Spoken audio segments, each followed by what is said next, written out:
Welcome to the Soul Space. I have a fan on, so I'm goddessing tonight. So, welcome to the Soul Pit Space. It must be Monday at 7 o'clock because you're here with me. And I am so excited tonight, right in the middle of Lionsgate, which is on now until the 8th of August when the sun is in Leo and the planet Sirius lines up with the Great Pyramids of Gaza, right? Huge energy out there. We're actually doing a beautiful Lionsgate activation here at Paradise Studios Live on Sunday, the 8th at 5 p.m. If you want to get tickets, you can go on strongisland.com.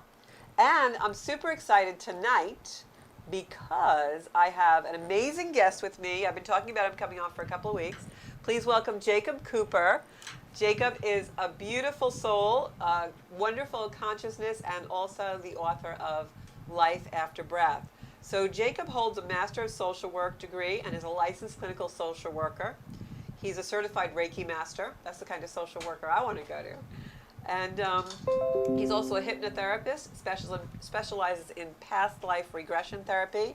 And as a psychotherapist, Jacob works with individuals, groups, and families in managing emotional barriers, promoting improved wellness and resiliency.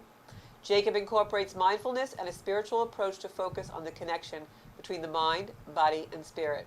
And in effect, this teaches individuals how to improve their cognitive processing and shift their perspective. And when Jacob was 3 years old, he had an amazing experience. He actually had a near-death experience.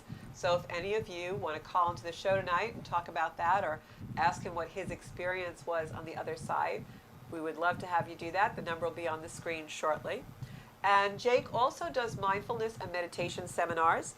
Jake, where can we find you out there in the media? Like, do you have a website? Yeah, for those wanting to contact me, visit my website at jacoblcooper.com. That's jacoblcooper.com. And there you could find me. And I'm also on Instagram, Jacob Cooper LCSW, as well as Facebook, Jacob Cooper LCSW. And there I have, daily guided, inspirational posts for you guys to be inspired by. And he is very inspirational, I have to tell everyone. Jake also does a lot of his mindfulness seminars for people with cancer and developmental disabilities. So he's really out there rooting for the underdog. Right. So I read your book. We have a picture of that if Bobby wants to put it on screen for us. I'm going to share the show on all of our places that we do. This is the book, Life After Breath. And guys, I read it.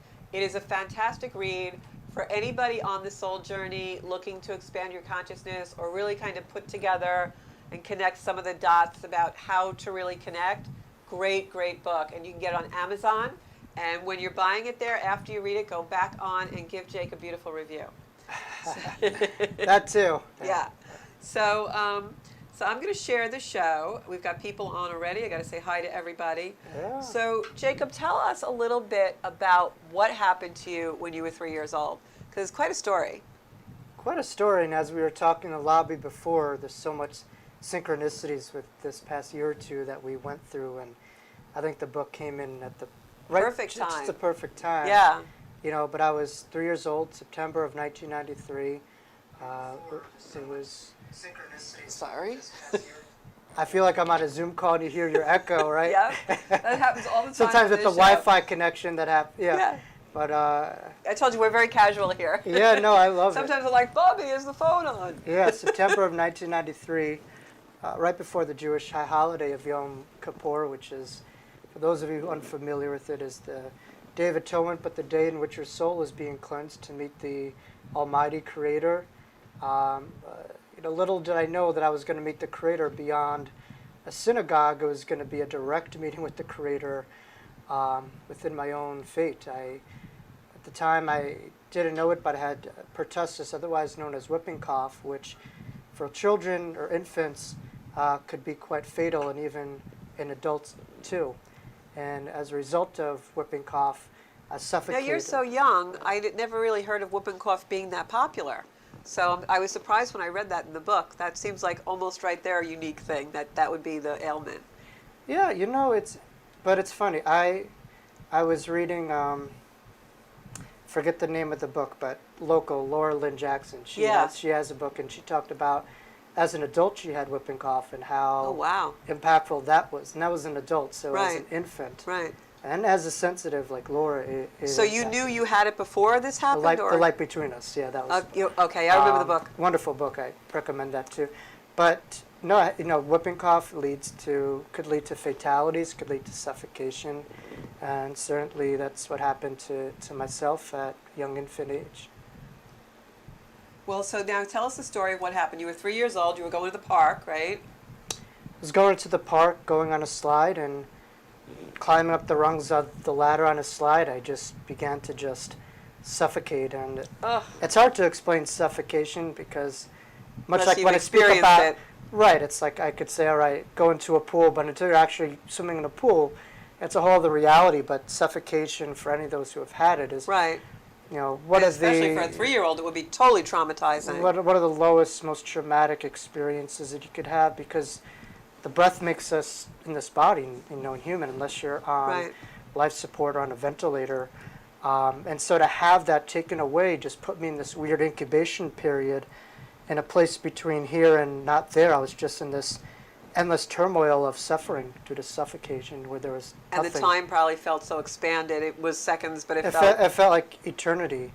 But the beauty of that wasn't, people ask me about the dimensions of the other side. Right, and that's what I want you to talk about. And that's important too. But I think really the beauty of the near-death experience is you look, at least for myself, I looked at darkness or fatality right in the eyes, right in the depths Right. of it. And beyond it, I saw infinite light. And Now, at that point when this was happening, you're 3 years old chronologically in this body, in this lifetime. But when you started to have the experience, as you say in the book, you were no longer 3 years old. You took on the consciousness of really a much older soul. yeah, I would say no one is really synonymous with their chronological age at the deep waters of who they are. Right. I think outwardly we present that way.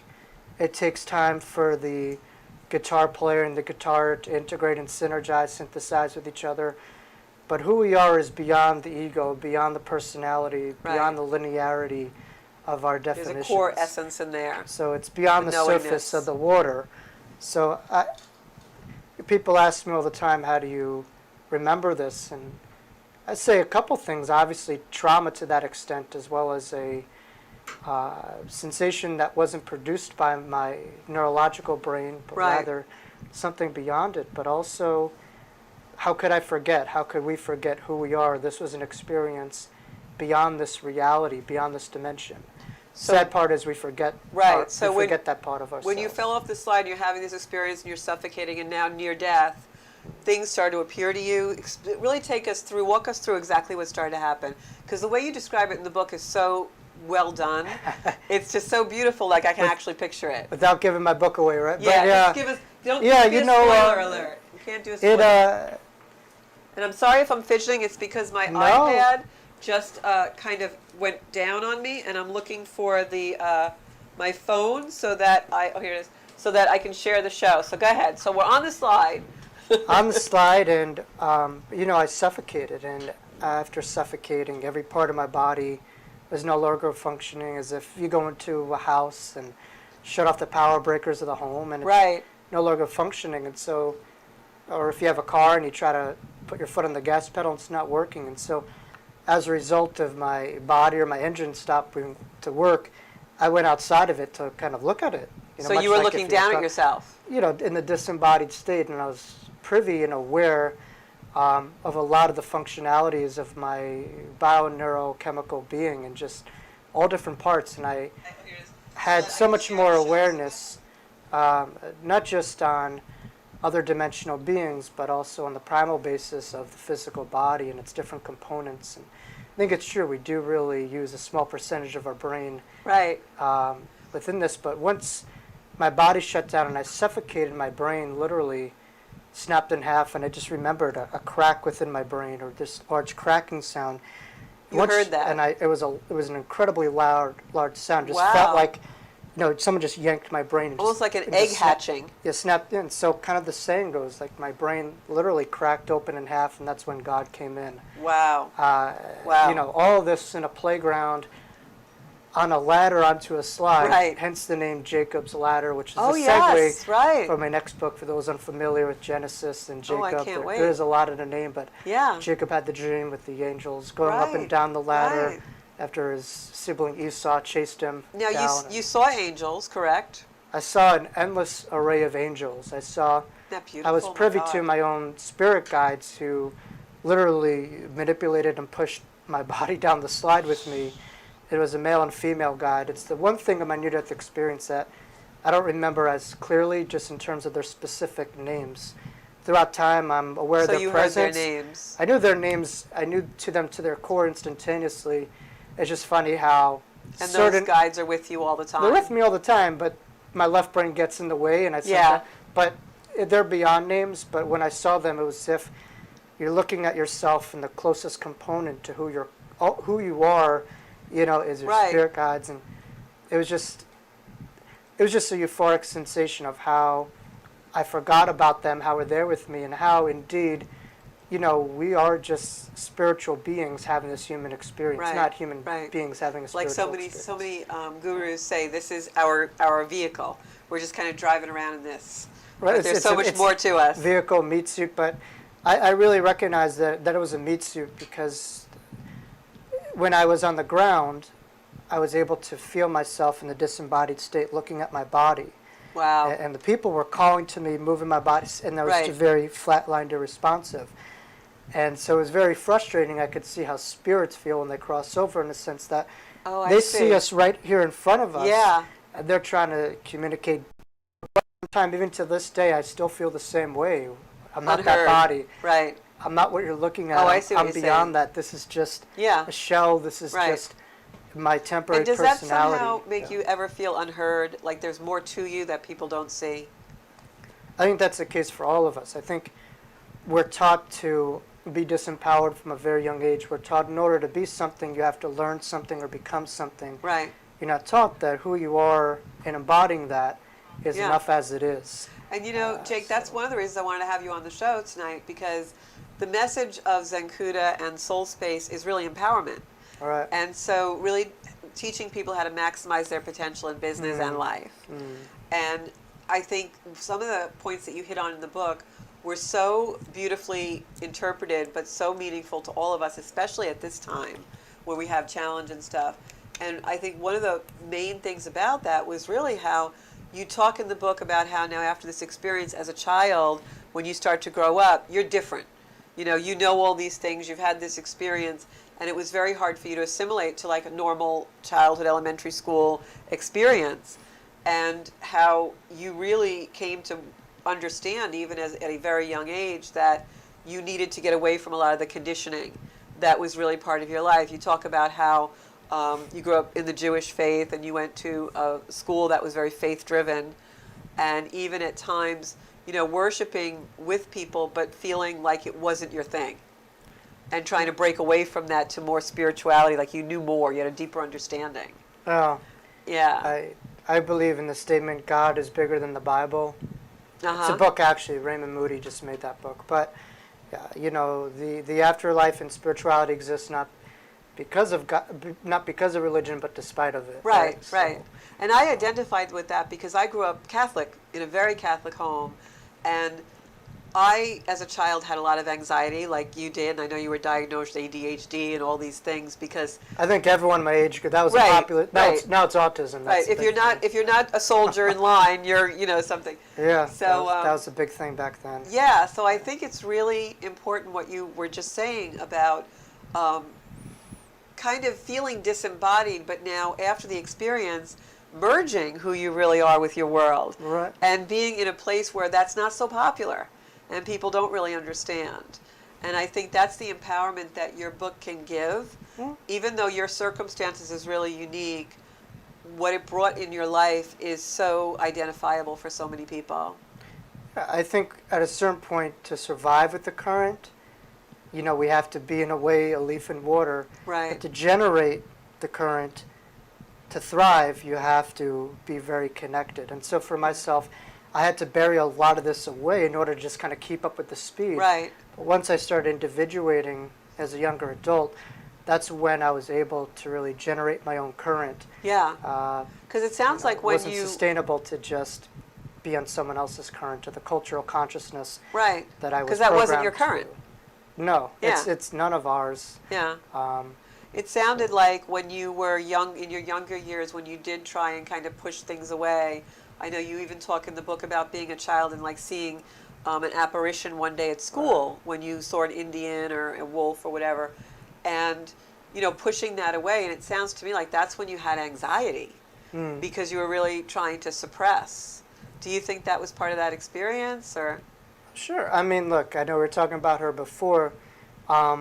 Teresa Caputo, for instance, Yeah. she speaks about how she used to have these random panic attacks. Right. I think a lot of that had to do with her interdimensional communication. The and energy. not really knowing what was experiencing until she was able to work with my friend Pat Longos. Her gifts weren't able to be tangibilized or understood Right. or diagnosed. Right.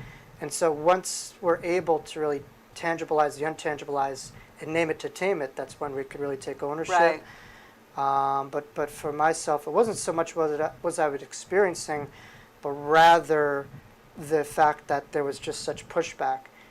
I grew up in a world that loved status, regurgitation. Right. Right. It valued regurgitation over creativity. Yeah, of course. Um, Those are the days when we traced ditto sheets. Ditto, see, that's a word no one knows. You were given things had to be conforming. It was all homogenized. Regurgitation, analytical, Yeah. that stuff. And I firmly understood once I had this experience and my brain stopped working, spirit came in, and I firmly understood the brain is really pivotal to life in between worlds, how that's a doorway Right. between both worlds. And we'll elaborate a little bit on this later, but really allowing the brain to be a clean filter and not a barrier Right. is really going to define our existence here on the planet, and being Yeah. able to really have Boy, a no brain that's truer words than open, that. Yeah. to the two worlds. And as our frequency grows, I think more people understand that concept. Oh yeah. I yeah. feel so.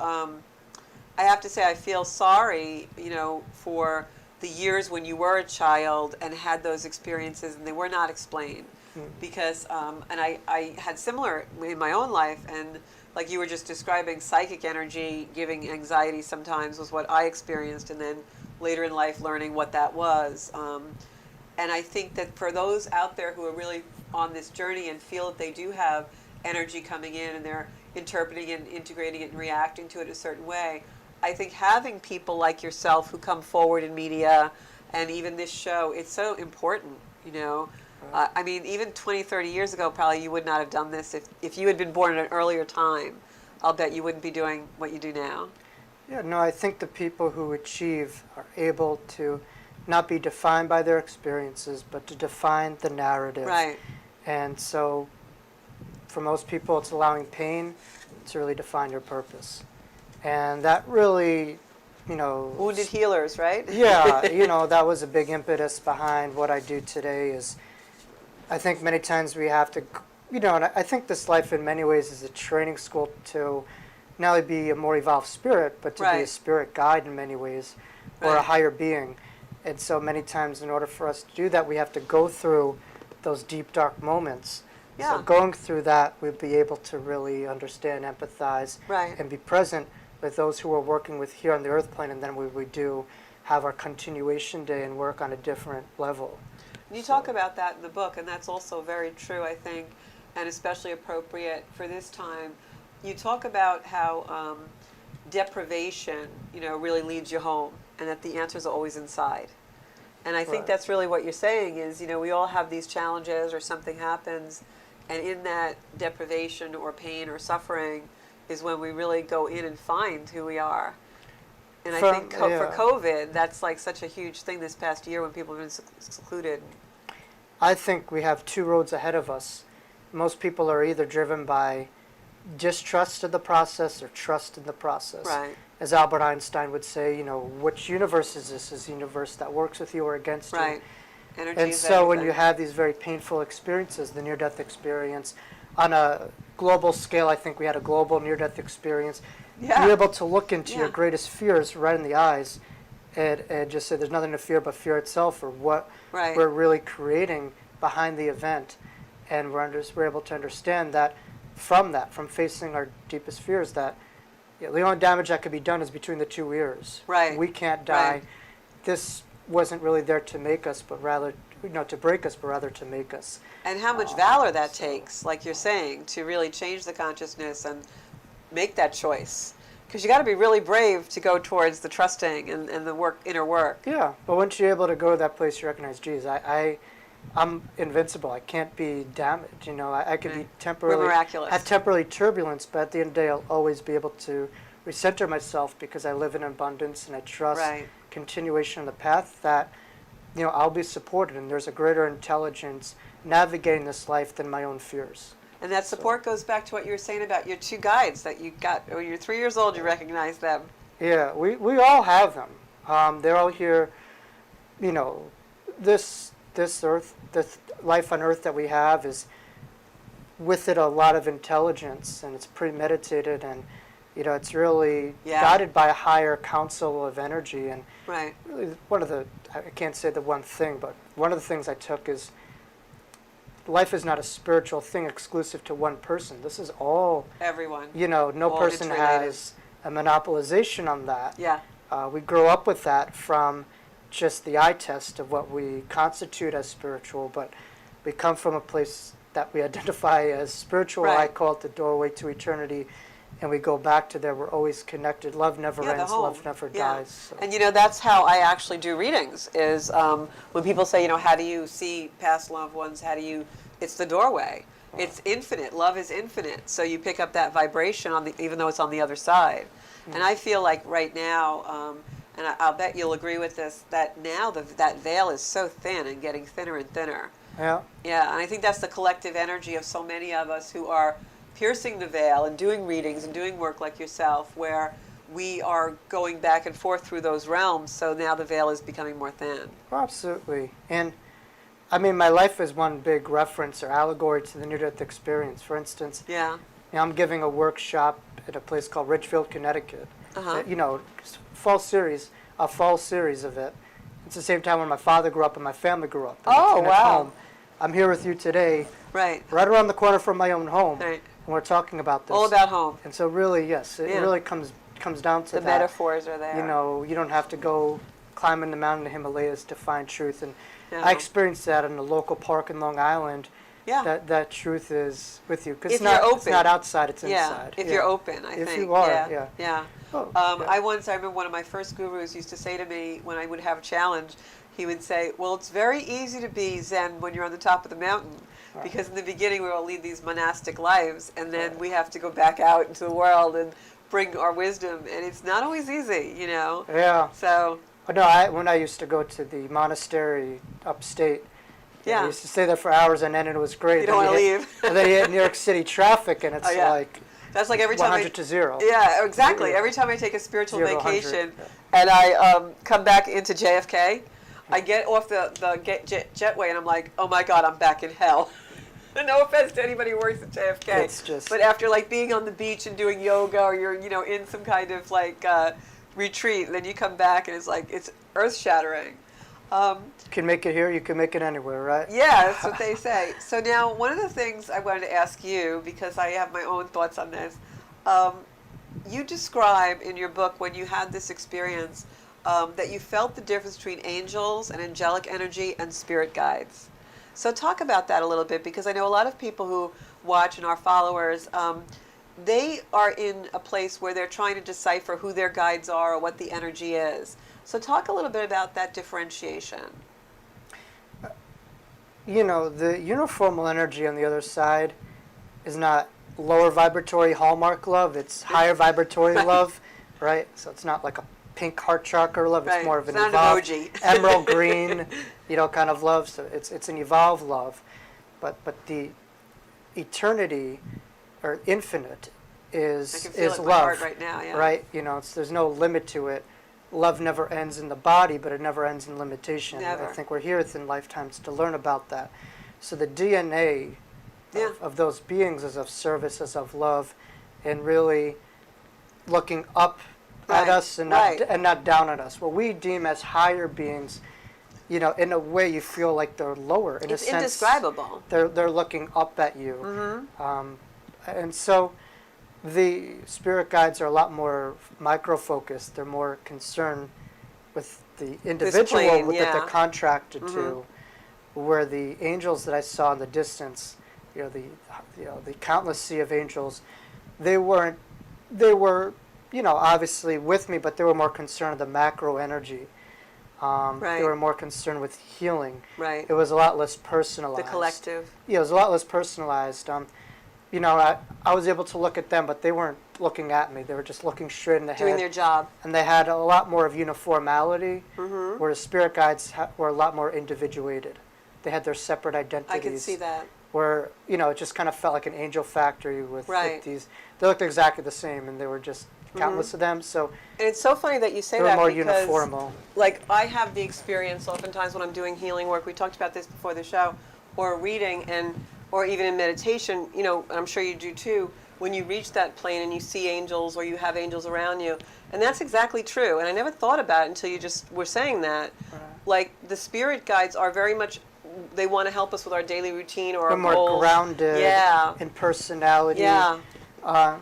A lot of people try to have monopolization and all these roles, and I just go with my own experience. It did seem like they had carnations here before. It did seem they had a little Yeah. bit more human, but they were incredibly beautiful beyond words. And to this day, I'm able to describe what the angels looked like a lot easier than my own spirit guides. But at the same Yeah. time, And I feel like the spirit They, guides change also. yeah. Like you said, you have two that are with you all the time, and those are your lifetime the guides. primary guides, but yes, we add. I think the term guides are very broad. but Broad, yeah. We add them. And I think we also create them and manifest them in our reality. Like I remember when I was first studying astrology, Galileo stayed with me for a summer, and I was like, "Wow, where'd you come from?" But I think that's why I asked this question, because sometimes I wonder, are they really our spirit guides, or are they a manifestation of the brainwave? Well, there was no brainwave, Right. so Right, my when you brain, had the my near death, brain, right. the near death, I could Great attest. point. Yeah. Near-death experience researchers will attest to this, that in our society, and just did an Instagram post about this today, that there's a synonymous understanding of the brain and the mind. Okay. And having a near-death experience with my brain not working and so many others, Right. But you were still working. around 10% of the population, but somehow was able to have these profound thoughts and profound awareness. So where did that come from? It's an energy separate from the At brain. the very least, I should have very primal thoughts if something's working to a limited capacity. And so where are these cognitions coming from? If the Right. brain isn't working, all the different functionalities of it, where It's does that true. come from? I never thought of it that way, but you're absolutely right. I don't know. If something's broken, it shouldn't work better than before, or that does not make sense. So It makes sense if there's more of an ultimate source. So and when you talk about people with Alzheimer's and lucid visions when they're about to go, and Yeah. all of a sudden when they're about to go, their family gets excited. They have this profound clarity. They're And I've able witnessed to that many have that, and all of a times. sudden they go. And so, why is that? Still, the scientific and medical community has no experiences for those two phenomena, Right. or hallucinogenics, where they don't increase brainwave, waves. Yeah. They decrease. Right, So they why you're work having these profound Counterproductive. are you having those profound experiences if you're having a lot less frequency, a lot less functionality of the brain? Yeah. And so to this day, the scientific medical community has no explanation. They're cornered. Right. It's God energy. And so now, right, if you listen to scientists or the medical community, a lot of them sound like spiritual teachers because they're on More board. so now. Yeah, more so now They than sound ever like before. quantum physics people, and they're getting very deep into it. So I think they're getting on board, with being able to get outside of their paradigm and, the consciousness produced by the brain, by the body, Right. and just a larger energy at hand happening here. Well, there's much larger energy, obviously. And the other thing that I thought was really interesting was when you did finally start to integrate some of the energy as you got older, and then you had some experiences. You have to read the book, guys. You had some experiences that, kind of brought you into realizing, yes, this really happened, and I need to integrate it into my life. One of the things that it sounds like really opened you was you had this beautiful woman who was your aunt, Aunt Seal, I believe her name was. It's her birthday in a couple weeks. Is it? She's a Virgo. I yeah. wish I had met her. Yeah. And she was very open-minded about a lot of spirituality and metaphysical things, and so she started to get you interested in like astrology and numerology. And then you also talk in the book about how you started to do yoga. And I know yoga opens a lot of us in the spiritual world. So when you started to do those things, did that really help you connect the dots more? Like, what was your experience with those things? So it seems like that's when you really started to get more of an integration of the spirituality. We were definitely contracted. She was definitely a guide. Her life was dedicated to teaching the blind. She actually taught the singer of Feliz Navidad. I forget his name, something Feliciano maybe. Jose Feliciano was one of her students. Wow, she was really in service to the world. But she lived it much like my near-death experience.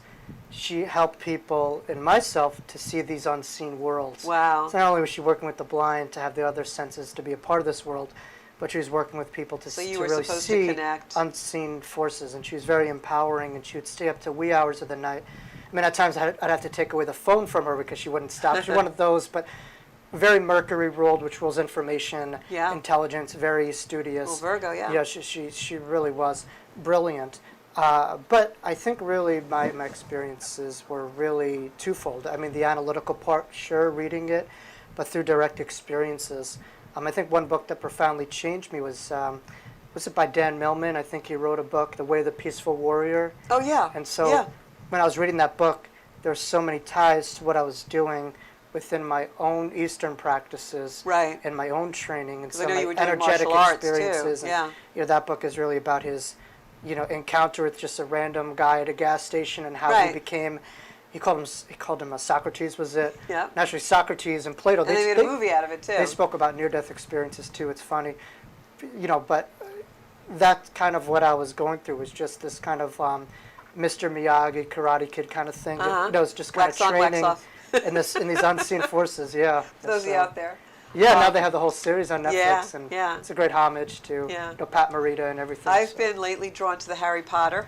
And the analogy of now, and so I had put something up the other day, like, don't let the muggles get you down. Because it's like people who don't believe in magic, they're out there in droves, and it's like driving us all crazy, right? That's a part of my book. I mean, JK, I don't want to get into the deep, but at least at the time, that was our world. And, as a kid, at your age, you're studying all these, insignificant informations, but then you open up the Sorcerer's Stone or Harry Potter books, and suddenly again, it takes on a broader perspective. You just have to ask, why is that so popular? It's touching to a deep part of yourself, and it resonating with a part of yourself versus all this stuff that is having rubble over you that you just kind of walked into, that you have to kind of accept to play the game. When you had your near-death experience, it sounds like you gained so much wisdom and clarity about what the real meaning is, that why we're all here, that it was very hard for you to be in that child's skin after that, Yeah. When I was suffocated on the floor and people were calling my name and calling my body and I was irresponsive, it felt that way for a bit of time, where people were kind of looking at the surface of the water, but they weren't able to see the depths of it. And part of that was I wasn't able to really articulate that, and so that led to a lot of anger and behavioral issues. Because it was just a lot of suppressed trauma and frustration, and just how I had all this information that I wasn't able to really verbalize, and so that really manifested itself in a lot of anger and terror. And I grew up in a beautiful home, one of 5 kids, but when you have something inside you that the energy has to go somewhere. Yeah. And that's why I always say to people, don't repress anything. Be in your emotion, because there's a lot of power in those emotions. Energy, emotion, right? Yeah. I mean, I grew up in a home, and all my siblings are great, but you ask any one of them, I was hands down the most difficult. That's what they say about me, Jake. we had the same meals, the same this, the same, everything that you would possibly want. And why is that? And I really feel that, this near-death experience was a big part of that. And that's my hope that, people who read this will be able to see past that. But now, after you had that as a child, didn't your parents realize that could be part of the reason why you were acting out? Really, it's a good question. I really kept this close to myself. Some near-death experiencers, like for instance, the boy is in heaven is for real, was very verbal about it. But others, it's just something so sacred that there's no words, or words are so limiting, and you Right. keep it to yourself. And for me, it was something so sacred that I didn't even want to bother articulating or expressing, something that I just want to Right. hold on to. But I recognized later in life that this experience wasn't for me. It was in a way, but it was for me to process, to give over to people. It was a Right. gift to people. Uh-huh. And that is my life's calling, is to give over this experience so Yeah. that I don't die with the music still in me, as Wayne Exactly, would say, right? I yeah. gotta play my song and I call that allow this to leave me. I call that the three parts. It's the breakdown, the breakthrough, and the breakout. And I Yeah. think what a lot of people do is they have a breakdown of some kind of challenge, or a healing crisis, as you like to call it, and they break through it and they realize why it happened and how it's changed them and significantly, and then they leave it there and they forget about the breakout, where we're supposed to tell the world about it. Right. So it's that three parts that, filling ourselves. So like the three-part breath in yoga. Yeah, know? and for those familiar with AA, I mean, service is on Yeah. one of the, one of the tenets or triangles, I think. Yep. And I think once you're able to really articulate it, you're able to take ownership of it, and it has a momentum in itself, and you're recognizing, wow, I went through this not for myself, but really for other people. Right, And I to be think a really service. this lifetime is about the ripple Right. effect of Change our the world, right? experiences. So we have a couple of questions for you. Orly Yvette says, thanks for sharing your story. Gerard wants to know, did you receive medical attention? Of course, You said you were in the I was hospital. rushed to the hospital. I went to LIJ, and I was treated for a period of time, and my brother later accompanied me. He caught it as well too. Okay. So I was there for a couple of days, and I had a lot of after effects. Was on a nebulizer and Whoa. inhaler for a while, You're and fine now. in my vocal cords, and a lot of things had long-term Yeah. implications from that. But I was able to really heal, and I do believe it was choosing this light, choosing, that. And I think, for instance, if you read Nina Morjani's Dying to Be Me, Right, we were talking about that for before. instance, and she endorsed my book, she was able to really allow the healing light of the other side to really go into those dark periods or those dark parts of her body. And Right. anyone who's been on that, if you watch the Heal documentary on Netflix, Yeah. I highly recommend it. It really, there's a whole mind body spirit connection when it comes to healing. That's we could have Absolutely. a whole segment on that too. Yeah. But it's allowing that light to go into those places and entrust that light. So you definitely, when this happened to you, you feel you absolutely made a choice not to leave the body, not to leave this lifetime. You made that choice you still wanted to be here, you wanted to be back in the body. Yeah, I was a kid who turned down heaven, but Wow. that's two sides. Many times near-death experiencers, will say that they had no choice, that they still That's had why I asked that, more because that seems to be karma, most of what we read. more karma and dharma that they had to Right. fulfill. But for myself, there was that degree of choice. But my choice really was about service. Was about not bringing heaven down to earth, but reminding people that we are literally heaven on earth. Right. Heaven is not 1,000 miles away. It is in some regards, but it's right overlaying this dimension, and it's inside of us in our own backyard, and we're infinitely connected to it. We just don't want to wait until we die to forget that. Right. So If anybody has a question for Jake, you can either phone into the show. I think the number's on the screen, Bobby. And or you can just comment in the comments and we'll ask your question. So now, speaking of synchronicity and how, now you start to open to this and you're integrating the energy and you realize the near-death experience and you're on the path. And then tell us about somebody named Jonah that you met. Because I thought that was so significant, like a turning point in your life. yeah. I mean, a lot of people when they speak about life after, you really did digging. I got to give you credit. So tell us about Jonah. Who was Jonah when he came into your life? Again, all experiences are in your backyard. I was blessed enough to have a family of humanitarians and of service. Instead of spending Sundays sleeping in, I would volunteer my Sundays working with those of developmental disabilities populations. Right. My father was a director of social service. So you for come over from a 2 long decades. line of I come service from people. 3 lines of social workers, and Okay. so we really believe that. Beautiful hearts. We really do believe in rolling up our sleeves for those who the community turns the other way from, Right. and really The understanding disenchanted. that community isn't community until everyone's included. So Say that but- again, because I don't think they caught that home. Well, it's Community is everyone's included. you know, it's Yeah. a bit of a principle called Ubuntu. If you're familiar with it, as a person is a person through a person. But really, that's where we grew up, is allowing those tenets to be installed and rolling up your sleeves and doing some of the what people would label as a dirty work and taking on difficult cases, but being there without the limelights and the cameras and Right. going into those difficult spots that many people just Shun. don't want to Yeah, they look shun. at, Yeah. That's or they might beautiful. stigmatize or judge. Certainly, having my near-death experience in a playground taught me that we are all children of God, here playing in God's eternal playground, and we have to lose sight of the degrees of separation through wealth, through status, through functionality. And that's such a beautiful lesson for this time that we're in. Yeah, but we label as superior. You know, on the other side is not the case. The other side is really people who want to label that as superior. There's no better, no worse. People who are more evolved are more tuned in, and I do believe people with developmental disabilities have their foot a lot more in that world than this world. In the spiritual world. You Yeah. know, so that Other boy I realms. was blessed to work with, I would volunteer my time. You know, and he mentioned he had a near-death experience, much like I did, and Jonah.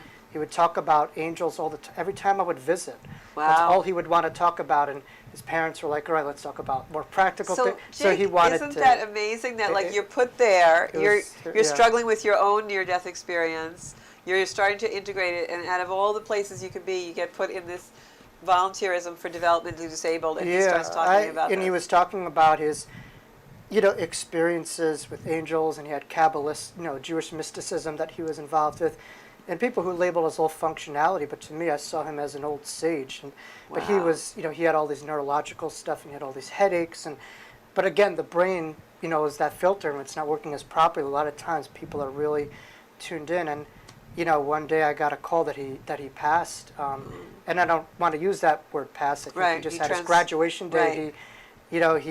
He was born again, and he had transmuted. he had an expanded consciousness, with all his limitations leaving him. But I just remember going to the house and just falling down hard on the foot of the steps and just collapsing with emotion, just because of this connection, Yeah. that I had to him. But I saw a lot of myself in him in a sense I was going to that, say you identified. there's a lot of transference. And what a teacher he was so- to you, and how much growth you had from that. Yeah. Beautiful, So we beautiful. sometimes equate status in our world with teachers, but to me, life's always teaching us. We always got to Everything pay is a attention. teacher. Yeah. Everything is a teacher, and sometimes they come through in places that people judge, stigmatize. Those are oftentimes the greatest teachers, healers. Right. They're just in their own veil of disguise, and this is clearly a very evolved, aware soul, as so many are within that particular subgroup. Right. I hear that a lot from people who have children who are developmentally disabled, that they feel that they're very connected to spirit. All right. So yeah, people say that all the time. A lot of my Yeah. friends have children that way, and you can see. I actually had an experience recently where I met someone's child who was very disabled, and the energy that she had was just angelic. When I saw her, I Right. said, "My God, this is just close to an angel." And we are a society that tries to fight the kid. Yeah. Everything is a part of us, is a part of maturation and suppressing the kid. It's that suppressing conditioning. that. And so I think, yes, we're here for a physical evolution, but when we're able to carry our souls, our bodies actually evolve. Right, And right. So, naturally our body is wired on fight or flight, but we have this Primitive. intuitive awareness that's able to really be tapped into. That becomes a part of our known innate biological That is so true. evolution. Yeah. So there's a spiritual evolution that's really supposed to be synergized and integrated within the physical evolution. So now your spiritual evolution that came from the near-death experience actually speaks for itself. We've talked a lot about that tonight and the gifts that you were given. A lot of people who have the NDEs find themselves heightened intuitively, or they'll have a gift of, actually seeing people who have crossed over, or some kind of mediumship or psychic ability. Do you have any of that, or you're just highly intuitive, or? Yes, but I see myself more on a macro level. I do work microly, but my intuition comes in the form of wisdom, and a lot of Yeah. intuitive downloads. Yeah. At 31 years old, I should not be saying the things that I do. And I'm not Right. saying that, in a sense of arrogance, but I'm saying that in a sense of humbleness. That this stuff that I write, the stuff that I speak about, doesn't come from me or Yeah, my I age. totally get that. You know, it comes from a higher place. It comes not Yeah. from me, but through me. Right. And so, God is speaking to us all the time. Absolutely. You know, we just have to learn how to listen, how to trust that inner voice, and most importantly, how to learn how to put the rubber on the pavement and how to make spirituality with Kind of practicality. actuate it. Yeah. Because I think we all have the wisdom, but we came here to integrate it into everyday life. And I think So, that actuation in our lives takes devotion. And I think that's where a lot of people get kind of sidetracked because our lives are so noisy and busy. We had someone on the show last week, a friend of mine, John, and last week's show was all about John's journey. And he like has a certain ritual he does. He wakes up every day and he does. And I said, well, that's devotion. And I think that whether it's a yoga practice or a meditation or just practicing mindfulness throughout the day, we have to have some kind of a devotion in order to actuate that spirituality in our life. of course, of course. I mean, you know, everyone's got to have a peace out, or Yeah, everyone has their own engine. You have to know how to drive it. how to drive it, how it works. So now you do past life regressions and things also. Tell me a little bit about what one could expect if they were actually going to do a session or a seminar with you. How do you do this? You do seminars? Yeah, or session? every one of my efforts, everything that I do is a way of giving back to the near-death experience, and I look at that as my ultimate GPS of the life that I live. And It's so, like your gateway. yeah, reading Life After Breath, you'll see that I had past life awareness, that I was suffocated, I was giving eternal life, and so really the life that I want to give is giving life back to people who feel lifeless, or to really allow people to take empowerment of what's inside of them. And just, I love that. you know, it's amazing how we forget who we are, and And how we allow other people to help us forget. yeah, but also how we underestimate the love inside of us and the love around us, and we don't use that as a superpower. Yeah. You know, we don't recognize Yeah. that as our biggest superpower I in always this say life. that's a force. Love is a force. So the love around us from our guides, our angels, the love inside of us is something that we've turned away and shunned. And you know, Yeah. we were taught to be Mr. and Mrs. Atlas, and Right. you know, that Love sensitive the is Corvette, weak, not the guide. or the status, but Right. beyond that, just this muscle existence. But Yeah. you know, that's not really straight. You know, as Anita's book That's a says, good point. sensitive is the new strong. Anita's new book, and I agree with that. That's But so true. past life regression, I do individual, I do group. I'm going to be doing a bit more group in-person stuff as time goes on, and I'll combine it with, you know, book signings after and stuff like that. Okay. I don't know about you, That but it's sounds great. you know, it's been a funky time since the Oh, yeah, pandemic just with starting to get with back. in-person stuff. Yeah, I have my It's, first in person this Sunday. you know, in the summertime, you know how, so it's a little bit kind of tricky. So you know, Yeah. it's, And it's, if you you're, know, I'm it's, sure you guard your energy very well as well, you know, focusing on the book, and you have to be disciplined about that, and then getting back into the other activities. There's time Yeah. for everything, right? Yeah, but I think we're just all getting used to getting Each back other to again. each other again, and getting back to in person, and then are we one step forward once. So it's and the summertime too, as you know, in this field is Yeah. everyone's trying to play catch up from the Oh, year yeah, that's been lost. absolutely. So in the fall, you know, things will start. So Jacob, opening when you up. do past life work, do you like lead a meditation into past life? Like, how do you? Are there exercises, or do you read? You know, so we do, you know, hypnotic inductions. We get, you know, Okay. the subject into very, you know, deep in hypnoidal states so that they're able to really access the Right. higher mind, subconscious mind. You know, the conscious the mind that we're aware of in this moment, the subconscious, Yeah. you know, is the mind, kind of like the internet. It has everything, you know. All the frequencies. So you really open yourself up to that higher mind.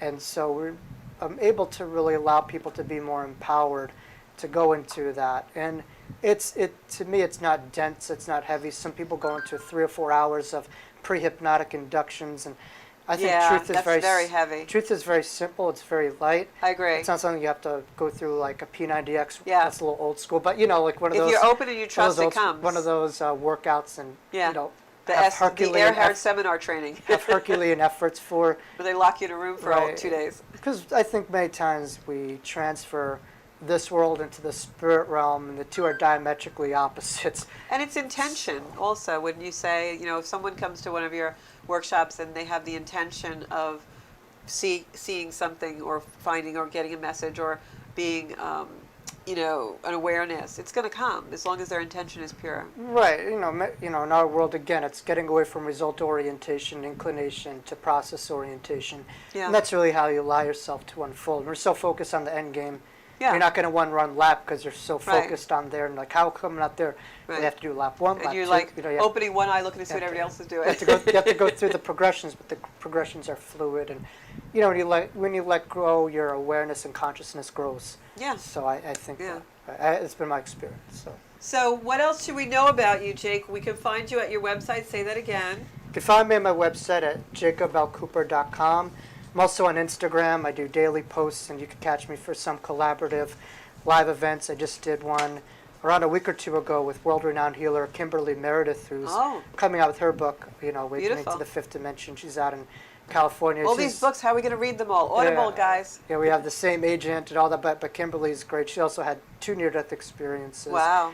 And that, much like myself, allowed her to really open up her healing gifts. Yeah. So I do energy healing, Reiki healing, but my education really came from the other realms, and I synthesize that within my stuff. But Do you now, when you say you do Reiki healing, my question for you is that because that's what it's called in the mainstream? Because I would imagine with the amount of experiences you've had with the other side, that the healing work Yeah. you do is just, it's healing work. well, I love the term, Ray, Yeah. universal, key, energy. Yeah. So Universal I love. love that term. It's just connecting to the universe. But Yeah. it's not that I am just boxed into using the Right. formalities of the symbols of the Usui system. I'm so glad you said I that. do use that, but energy is energy. There's no formal system that owns it. But Right. I love it because it's universal life force energy. Beautiful energy. So, yeah.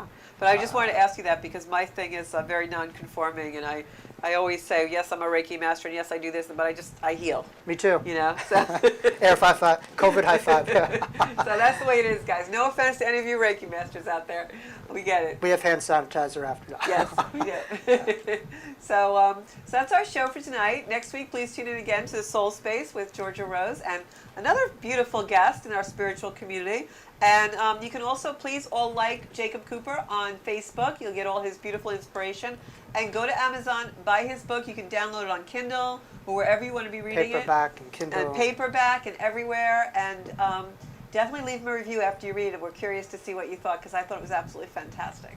So thanks for tuning in, everybody. And that's our show. You can find me on Zenkuda Official on Instagram, Zenkuda on Facebook, and of course our YouTube channel where we have over 100 videos, including all our shows. Thanks so much, guys. We'll see you next week.